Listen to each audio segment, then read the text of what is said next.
Assalamualaikum warahmatullahi wabarakatuh. Perkenalkan, nama saya Firawalia Nandiani dengan NPM 620468. Di sini saya akan memaparkan hasil dari jurnal mengenai benefit Green Supply Chain Management dengan judul Manajemen Rantai Pasok Ramah Lingkungan, Manfaat dan Konsep Terkait Lainnya. Menurut sharing, manajemen rantai pasok lingkungan merupakan penggabungan dari pendekatan manajerial dan pelaksanaan operasional. Hal ini dapat didefinisikan sebagai integrasi aliran material dan informasi di sepanjang rantai pasok.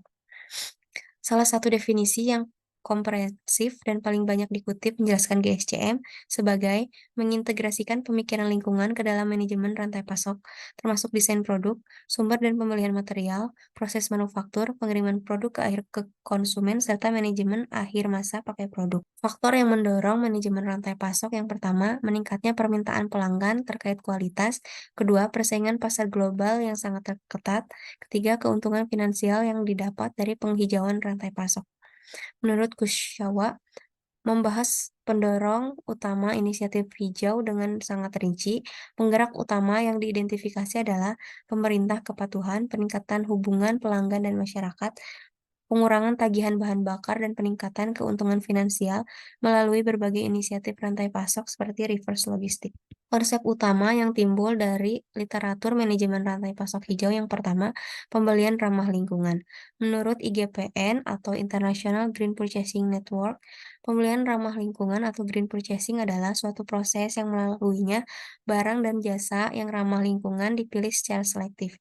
Pembelian ramah lingkungan dianggap sebagai cara efektif yang mendorong barang dan jasa yang tidak menimbulkan dampak buruk terhadap lingkungan. Hal ini juga membantu meningkatkan kesadaran konsumen terhadap lingkungan. Yang kedua ada desain ramah lingkungan.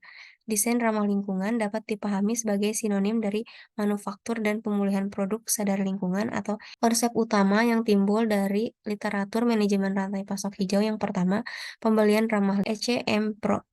ECM Pro melibatkan pengintegrasian pemikiran lingkungan ke dalam pengembangan produk baru termasuk desain, pemilihan bahan, proses manufaktur, dan pengiriman produk ke pelanggan bersama dengan manajemen akhir masa pakai produk setelah masa manfaatnya. Inti dari ramah lingkungan desain adalah merancang dan mengembangkan yang dapat dipulihkan dan digunakan kembali. Yang ketiga, ada penilaian siklus hidup atau analisis siklus hidup.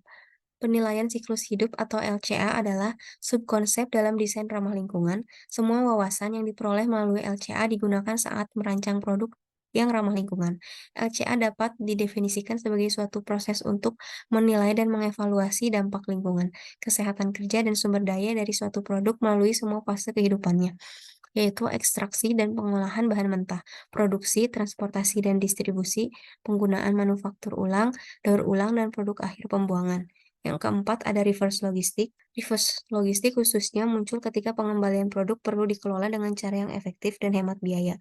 Hal ini tidak hanya menghasilkan lebih banyak keuntungan bagi perusahaan, tetapi juga menghasilkan peningkatan layanan pelanggan dan retensi pelanggan yang lebih tinggi.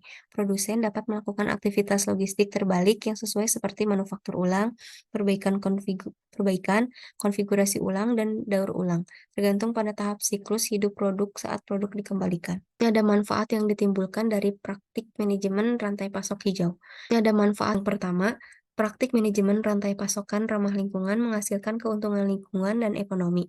Kedua, praktik rantai pasok ramah lingkungan dapat mengarah pada inovasi teknologi.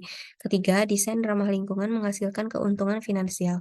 Yang pertama, praktik manajemen rantai tantangan di masa depan. Yang pertama, persepsi biaya yang terkait dengan praktik manajemen rantai pasok ramah lingkungan. Tantangan di masa dua, kurangnya dukungan dari manajemen pusat.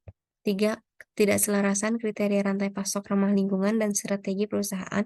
Keempat, pendekatan kewajaran dalam hubungan rantai pasok. Sekian presentasi dari saya.